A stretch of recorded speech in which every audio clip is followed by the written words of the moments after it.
Price B to God. கர்த்தருடைய நாமம் மகிமைப்படுவதாக. எங்களை அதிகமாய் நேசிக்கிற எங்கள் அன்பின் பரம தகப்பனே, இந்த கிருபையான கர்த்தாவே, காலை வேளைக்காய் மக்கள் நாங்கள் நன்றி செலுத்துகிறோம். இந்த காலை வேளையிலும் உம்மை துதித்து பாடி ஆராதித்து இந்த நாளிலே நாங்கள் தியானிக்கும்படியாக கர்த்தர் எங்களுக்கு கொடுக்கிற வார்த்தைகளாக கடந்து போகவும், நீ செய்த நன்மைகளை சாட்சியாக சொல்லி உடைய நாமத்தை மகிமைப்படுத்த கர்த்தர் உதவி செய்வீராக. இயேசுவின் நாமத்தில் ஜெபிக்கிறோம் எங்கள் ஜீவனுள்ள நல்ல பிதாவே. ஆமேன், ஆமேன், ஆமேன். நன்றி சொல்லாமல் இருக்கவே முடியாது, பல நன்மை செய்த இயேசுவுக்கே நன்றி நன்றி நன்றி என்று சொல்லி நான் துதிப்பேன், நாள்தோறும் போற்றுவேன். நன்றி சொல்லாமல் இருக்கவே முடியாது, பல நன்மை செய்த இயேசுவுக்கே நன்றி நன்றி நன்றி என்று சொல்லி நான் துதிப்பேன், நாள்தோறும் போற்றுவேன். எத்தனையோ நன்மைகளை என் வாழ்வில் செய்தாரே, ஏராளமாய் நன்றி சொல்வேன். அத்தனையும் நினைத்து நினைத்து நான் துதிப்பேன், ஆண்டவரை போற்றுவேன். அத்தனையும் நினைத்து நினைத்து நான் துதிப்பேன், ஆண்டவரை போற்றுவேன். நன்றி சொல்லாமல் இருக்கவே முடியாது, பல நன்மை செய்த இயேசுவுக்கே நன்றி நன்றி நன்றி என்று சொல்லி நான் துதிப்பேன், ஆண்டவரை போற்றுவேன், நாள்தோறும் போற்றுவேன். எனக்கு அருமையானவர்களே, இந்த நாளிலே நாம் தியானிக்கும்படியாக கர்த்தர் நமக்கு கொடுக்கிற வார்த்தைக்கு நேராக நாம் கடந்து போவோம். எடுத்து வாசிக்கலாம். அப்போஸ்தலனாகிய பவுல் கலாத்தியருக்கு எழுதிய நிருபம் 1 அதிகாரம் 23, 24 வசனங்களை நாம் வாசிக்க கேட்போம்.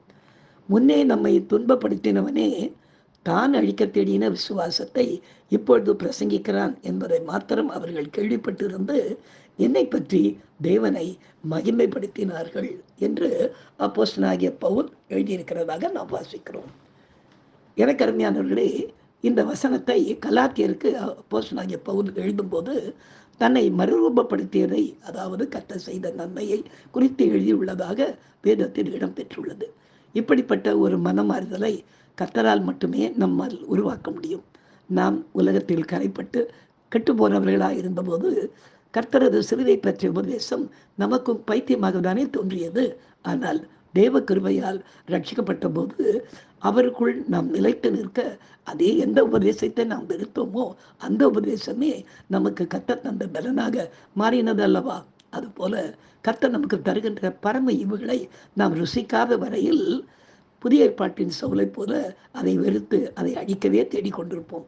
ஆனால் தேவ கிருபையால் அதை ருசித்து விட்டோம். ஆனால் நம்மால் சும்மா இருக்க முடியாதே.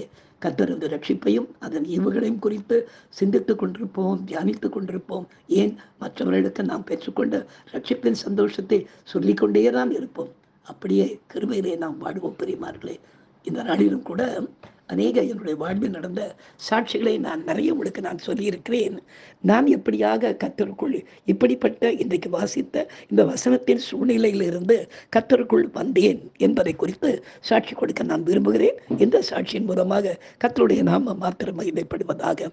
எனக்கு அருமையானவர்களே, ஆண்டவருடைய பெரிதான கிருபையினாலே ஒரு பாரம்பரிய கிறிஸ்தவ குடும்பத்தில் பிறக்க கர்த்தர் எனக்கு கிருபை செய்தார். ஆனால் ஆண்டவரை குறித்த எந்த விதமான ரட்சிப்பை குறித்து அறிவும் இல்லாதபடி நான் வாழ்ந்து கொண்டிருந்த அந்த வேளையிலே மிகவும் பலவீனனாக, சுகவீனமாக, ஒரு எளிய நோயாளியாக இருந்தது நிமித்தமாக ஆண்டவர் மீது பற்றில்லாதவனாக வியாதியினுடைய கொடூரத்தினாலே சோர்ந்து போய் வாழ்ந்து கொண்டிருந்தேன். இந்த நிலைமையில் எனக்கு திருமணம் எனக்கு நிச்சயிக்கப்பட்டது. அப்படி நிச்சயிக்கப்படும் போது எங்கள் வீட்டுக்கு என்னுடைய மனைவியின் மூலமாக அவங்க சிஎஸ்சி வகுப்பை சேர்ந்ததாக இருந்ததுனாலே பைபிள் எங்கள் வீட்டுக்கு வந்தது. இதற்கு ஏற்கனவே எனக்கு முன்னால் இந்த பைபிளை வைத்து கொண்டிருந்தவங்களை நான் பார்க்கும் பொழுதெல்லாம் அந்த வேதாகமத்துக்கும் அவர்களுக்கும் எந்த விதமான சம்பந்தமே இல்லாமல் ஏதோ வாழ்ந்து கொண்டிருக்கிறதை நான் பார்த்து கொண்டது. எனக்கு இது ஆச்சரியமாக இருக்கும். எனக்கு பைபிள் தெரியாது அப்போ.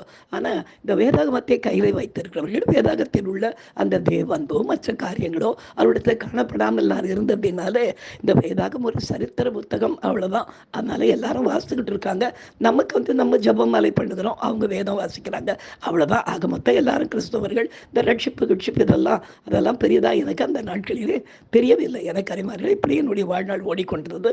ஏன்னா நான் சினிமா கச்சேரிகளிலே பாடுகிறவனாகவும் இன்னுமாக நான் இந்து பூஜைகளிலே பாடுறவனாக இருந்ததுனால எனக்கு எதிலுமே பிடிப்பில்லாமல் என்னுடைய வியாதியினுடைய ஒரு அந்த பிரச்சனை நிமித்தமாகவும் பிடிப்பில்லாத ஒரு நாள் வாழ்ந்து கொண்டே இருந்தபோது தேவனுடைய பெரிதான கிருபையினால் இப்படி நான் வாழ்ந்து கொண்டிருந்த போது பாடுகிற விருப்பம் உள்ளவனாக இருந்ததினாலே கர்த்தர் என்னை ரட்சிக்க சித்தமானார் என்பதை எனக்கு புரிந்து கொள்ளாத ஒரு நேரம் அது. அப்பொழுது ஒரு சபையில் நான் பாடும்படியாக நான் அழைக்கப்பட்டிருந்தேன். அப்போ அந்த சபைக்கு போய் அது ஒரு குட் ஃப்ரைடே டைம். அப்போ இந்த சபையில் போய் நான் பாடினேன். பாடி முடித்ததுக்கப்புறம் அவங்க எல்லாம் ஆவியில் நிரம்பி ஜெபிக்கும் போது நான் கீழே வந்து நடுவில் எல்லா ஜனங்களோடு கூட நான் உட்கார்ந்து கொண்டேன். ஏற்கனவே எனக்கு ரட்சிப்பும் தெரியாது, ஒன்றும் தெரியாது. இது ஒரு பெந்தெகாஸ்டல் சபை. எல்லாரும் அவங்க எல்லாம் ஆவியில் அவங்கெல்லாம் நிரம்பி அவங்கெல்லாம் ஜெபம் பண்ணும்போது எனக்குள்ள இருந்த சத்ருவின் போராட்டம் என்று நான் நினைக்கிறேன். என்ன ரட்சிக்கப்படலை பாருங்க. அப்போ ஏதோ பொல்லாத ஆவிகள் எனக்குள்ள இருந்திருக்கும். எனக்கு என்ன பண்ணுறதுன்னு தெரியாமல் அந்நிய பாஷை பேசி கொண்டு ஒரு பையனை முறைச்சி பார்த்து அவனை கையை பிடிச்சி தரன்னு வெளியே இழுத்துக்கிட்டு வந்தேன்.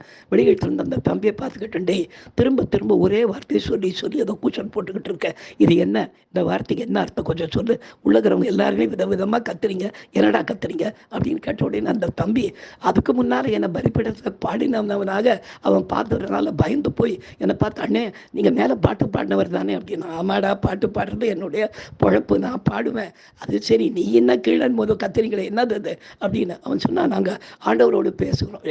ஆண்டவரோடு பேசினா என்ன பேசுகிறன்ற அறிவு உனக்கு இருக்கணும். ஒன்றும் தெரியாமல் பாஸ்டர் மேலே என்னமோ கத்திக்கிட்டு இருக்காரு, சுற்றிக்கிற நீங்கள்லாம் உட்காந்து ஏதோ கூச்சல் போட்டுக்கிட்டே இருக்கீங்களே, என்னடா இது அப்படின்னு சொல்லிட்டு வெளியே வந்து பயங்கர பிரச்சனை பண்ணி விட்ட உடனே அந்த பையன் கிட்ட அந்த கையை உதறிட்டு சபை முடிகிற நேரம் உள்ளே போய் நேராக பாஸ்டர்கிட்ட, பாஸ்டர் நீங்கள் தெரியாத ஒரு தப்பான ஆளை இன்றைக்கி பாட கூப்பிட்டுட்டீங்க அப்படின்னு சொல்லிட்டான். எனக்கு வந்ததுக்கு உள்ளே போய் நடுவு சர்ச்சில் நின்று கொண்டு பாஸ்டர் பார்த்து கேட்டேன், என்ன பாஸ்டர் என்னமோ சொல்கிறான் அப்படின்னு. அவர் சொன்னாரப்பா, அவர் வந்து ஒரு நல்ல குடும்பத்தை சேர்ந்தவர், பாடினார், என்ன இப்போ பிரச்சனை அப்படின்னு. இல்லை நாம் பேசின அந்நிய பாஷை குறித்து அவருக்கு வந்து ரொம்ப சந்தேகம்லாம் இருக்குது பாஸ்டர் அப்படின்னு சொன்னால். ஆமாம், சந்தேகம் இருக்குது.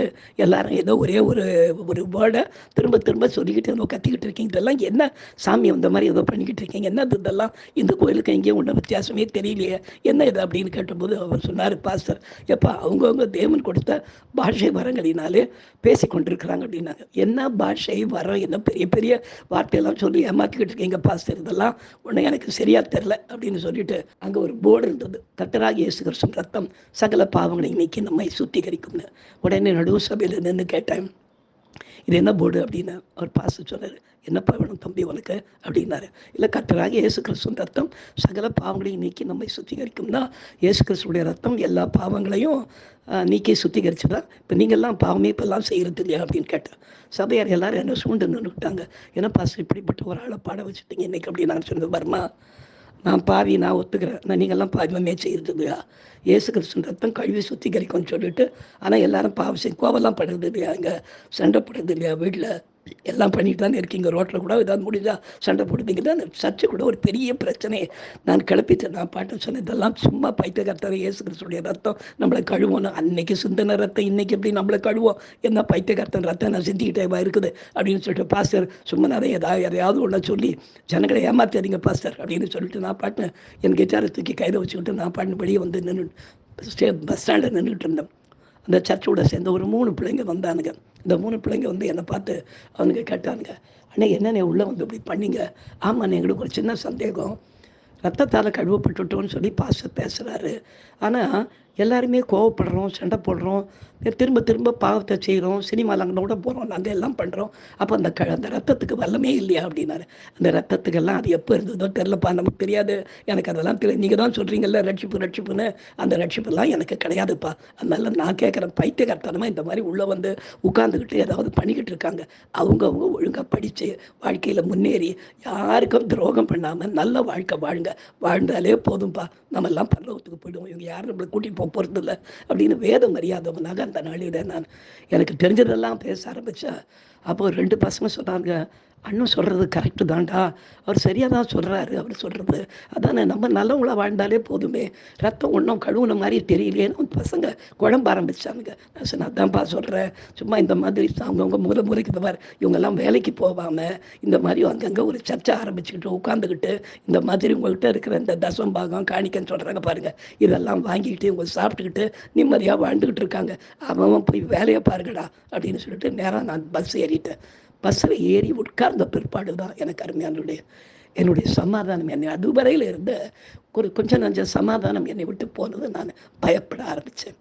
இது என்னவா இருக்கும், ஏன் இப்படி ஒரு சமாதானம் போச்சு, சபைக்குள்ளே போய் இன்றைக்கி நம்ம போய் பெரிய பிரச்சனையும் பண்ணிட்டு யாருடைய பாவமும் கழுவப்படுகிற சும்மா போய் பேசுங்கன்னு பண்ணிட்டு வந்துட்டோம். வீராவேசமாக பேசி முடிச்சிட்டோமே தவிர, ஆனால் வந்ததுக்கப்புறம் முந்தி இருந்த அந்த கொஞ்ச நஞ்ச நிம்மதி கூட இல்லாமல் போயிடுச்சு. அது என்ன அப்படின்னு சொல்லிட்டு அந்த நாளில் வந்து வீட்டில் வந்து நான் யாருக்கும் தெரியாமல் அழ ஆரம்பித்தேன். நான் ஏன் என்ன ஆச்சு, எனக்கு என்ன ஆச்சு. அப்போ தான் நான் ஆண்டவரை தேட ஆரம்பித்தேன். ஆண்டவரே இது என்னன்னு. இருந்தாலும் என்னுடைய பழைய வாழ்க்கை, என்னுடைய பழைய உலகப்பிரமான காரியத்தின் மூலமாக மறுபடியுமாய் எனக்குள்ளே இந்த சந்தேகம் பெருக பெருக பெருக இந்த விசுவாசத்தை எப்படியாவது இந்த பொய்யான இந்த ஒரு பெண்டகாஸ்டல் ஃபேத் என்ற சொல்ல காரியத்தை அழிச்சு போட்டே ஆகணும் அப்படின்னு சொல்லிட்டு அன்னையிலிருந்து கங்கணம் கட்டி கொண்டு என்னுடைய வாழ்க்கையில் நான் வேதத்தை எட்டி உதைக்கிறேன். நான் எங்கே பைபிளை பார்த்தாலும் அதை வந்து உதாசீனப்படுத்துகிறதும், அதற்கு கேள்வி மேலே கேள்வி கேட்டு இந்த பைபிளை வாசிக்கிட்டு இருக்கவங்க ஒருத்தர் கூட உருப்படியாக இல்லை அப்படின்னு சொல்லி அந்த நாளிலே கர்த்தரை பார்க்க வேண்டிய நான் வேதாகமத்தை வாசித்து கொண்டிருந்த மனுஷர்களை பார்த்து சோர்ந்து போய் அந்த நாளிலே நான் உபத்திரப்பட்டவனா இந்த நாளிலே நான் தெரிந்து கொண்டிருந்தேன். எனக்கு அருமையானவர்களே, பிற்பாடு கர்த்தர் எப்படியாக என்னை எப்படி பிடிக்கணும்னு முடிவு பண்ணி கர்த்தர் என்னை பிடித்தார் என்பதை நாளை தினத்திலே நாம் சாட்சியாக கேட்போம். கர்த்தர் தாமே தொடர்ந்து இந்த சாட்சியின் மூலமாய் மகிமைப்படுவாராக. God bless you. நாம் செபிக்கலாம். எங்களை அதிகமாய் நேசிக்கிற எங்கள் அன்பின் பரம தகப்பனே, கர்த்தாவே, அடிமை போல எவ்வளோ பேர் இன்றைக்கு இந்த பூமியிலே வாழ்ந்து கொண்டிருக்கிறாங்க ராஜா.